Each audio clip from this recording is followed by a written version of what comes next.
Hello दोस्तों, मैं हूं Kashdeep Verma. Hindi voice notes YouTube channel में आपका स्वागत है। दोस्तों, आज के इस वीडियो में हम लोग विजयनगर साम्राज्य के अंतर्गत विजयनगर साम्राज्य की केंद्रीय प्रशासन और प्रांतीय प्रशासन के बारे में पढ़ेंगे। वीडियो स्टार्ट करने से पहले आपसे एक रिक्वेस्ट है, अगर अभी तक आपने हमारे चैनल हिंदी वॉइस नोट्स को सब्सक्राइब नहीं किया है तो प्लीज चैनल को सब्सक्राइब करें, बेल नोटिफिकेशन को ऑन करें ताकि आपको इंडियन हिस्ट्री के नोट्स के नोटिफिकेशन मिलते रहे। तो चलिए वीडियो स्टार्ट करते हैं। देखिए, विजयनगर साम्राज्य सबसे पहले देखते हैं हम लोग केंद्रीय प्रशासन। देखिए, विजयनगर साम्राज्य का जो शासन व्यवस्था था वह राजतंत्रात्मक था और यहाँ राजा को राय कहा जाता था और उसको ईश्वर के तुल्य माना जाता था। देखिए, विजयनगर साम्राज्य में राजा को राय कहा जाता था और उसको प्रजा ईश्वर के तुल्य मानती थी और राजा अपने शासनकाल के दौरान ही अपना उत्तराधिकारी घोषित करता था। राजा को राय कहा जाता था और उसको ईश्वर के तुल्य माना जाता था और राजा अपने शासन काल के दौरान ही अपना उत्तराधिकारी घोषित करता था। और जो राजा होता था वह अपना राज्याभिषेक मंदिरों में करवाते थे। विजयनगर साम्राज्य के जो अधिकांश राजा हुए हैं वह अपना राज्याभिषेक मंदिरों में करवाते थे। और यहाँ की प्रशासन व्यवस्था में कौटिल्य या विष्णुगुप्त या चाणक्य के सप्तांग सिद्धांत को मानते थे और इस सिद्धांत के अनुसार एक राज्य के 7 अंग होते हैं, जिसमें से पहला राजा, अमात्य या मंत्री, जनपद या क्षेत्र, दुर्ग या किला, कोष या धन, दंड या सेना और अंतिम है मित्र। ये 7 अंग माने जाते थे कौटिल्य के सिद्धांत के अनुसार एक राज्य के। देखिए, दंडनायक, बड़े अधिकारी को दंडनायक कहा जाता था और छोटे अधिकारी को कार्यकर्ता कहा जाता था। उसके बाद देखते हैं राज परिषद। देखिए, राजा की शक्ति पर नियंत्रण की सबसे शक्तिशाली जो संस्था थी उसे राज परिषद कहा जाता था और राजा राज्य के समस्त नीति एवं मामलों के लिए राज परिषद से परामर्श लेता था और राज परिषद में शामिल किए जाते थे प्रांतों के नायक, सामंत शासकों को, धर्माचार्यों को, विद्वानों को, संगीतकारों को, कलाकारों को, व्यापारियों को, विदेशी राज्यों के राजदूतों को इसमें शामिल किया जाता था। देखिए, राज परिषद राजा की शक्ति पर नियंत्रण की सबसे जो शक्तिशाली संस्था थी विजयनगर साम्राज्य के अंतर्गत, उसे राज परिषद कहा जाता था और राजा समस्त नीति एवं मामलों के लिए राज परिषद से परामर्श लेता था और इसमें शामिल किए जाते थे प्रांतों के नायक, सामंत शासकों को, धर्माचार्यों को, विद्वानों को, संगीतकारों को, कलाकारों को, व्यापारियों को और विदेशी राज्यों के राजदूतों को भी इसके अंतर्गत शामिल किया जाता था। उसके बाद देखते हैं प्रधानी। देखिए, राजा और युवराज के बाद राज्य में जो सबसे शक्तिशाली अधिकारी होता था उसे प्रधानी कहा जाता था। राजा एवं युवराज के बाद राज्य का जो सबसे शक्तिशाली अधिकारी होता था उसे प्रधानी कहा जाता था और इसकी तुलना जो मराठा साम्राज्य में पेशवा होते थे उनसे की जाती थी। मराठा साम्राज्य के अंतर्गत एक पद होता था पेशवा का।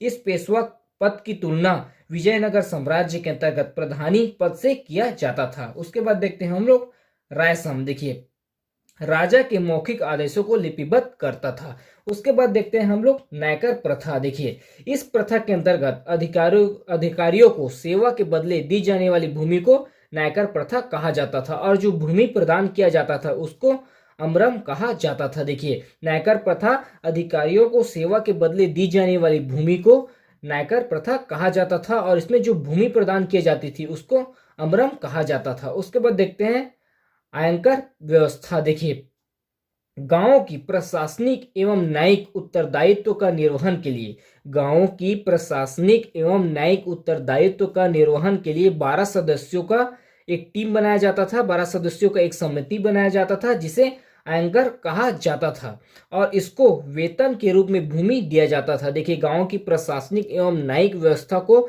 चलाने के लिए विजयनगर साम्राज्य के अंतर्गत गांवों की प्रशासनिक एवं न्यायिक व्यवस्था को चलाने के लिए 12 सदस्यों का एक समिति बनाया जाता था जिसे आयकर प्रथा कहा जाता था और इसमें सेवा के बदले वेतन के रूप में भूमि दिया जाता था। उसके बाद देखते हैं हम लोग उमला पद्धति। इसमें गांवों को कुछ विशेष सेवाओं के बदले उमला पद्धति के अंतर्गत विजयनगर साम्राज्य में गांवों को कुछ विशेष सेवाओं के बदले कुछ मुक्त भूमि दी जाती थी जिसे उमला पद्धति कहा जाता था। उसके बाद देखते हैं रथ या खाद। देखिए, युद्ध के दौरान शौर्य प्रदर्शन करने वाले वह युद्ध में मृत लोगों के परिवार को दी जाने वाली भूमि को रथ या खाद कहा जाता था। देखिए, विजयनगर साम्राज्य में युद्ध के दौरान शौर्य प्रदर्शन करने वाले वह युद्ध के दौरान मृत लोगों के परिवार को दिए जाने वाली भूमि को रत या खात कहा जाता था। उसके बाद देखते हैं हम लोग भंडारवाद ग्राम। देखिए, ऐसे गांव जिसकी भूमि पर राज्य का प्रत्यक्ष या सीधा नियंत्रण होता था उसे भंडारवाद ग्राम कहा जाता था। उसके बाद देखते हैं विजयनगर साम्राज्य में कौन कौन से प्रकार से कर वसूले जाते थे। कदभई कर, मड़ामाई कर, कन्निकई कर, कतनम कर, वरम कर, भोगम कम, वारी कर, पत्तम कर, इराई कर, कन्नायम कर। इस प्रकार के कर विजयनगर साम्राज्य के अंतर्गत वसूले जाते थे। देखिए, विजयनगर साम्राज्य में सोने के सिक्कों को वराई और चांदी के सिक्कों को तार कहा जाता था। उसके बाद देखते हैं हम लोग विजयनगर साम्राज्य का प्रांतीय प्रशासन व्यवस्था। देखिए, विजयनगर साम्राज्य की प्रांतीय प्रशासन व्यवस्था। देखिए, कृष्णदेव राय के समय विजयनगर साम्राज्य 6 प्रांतों में विभक्त था।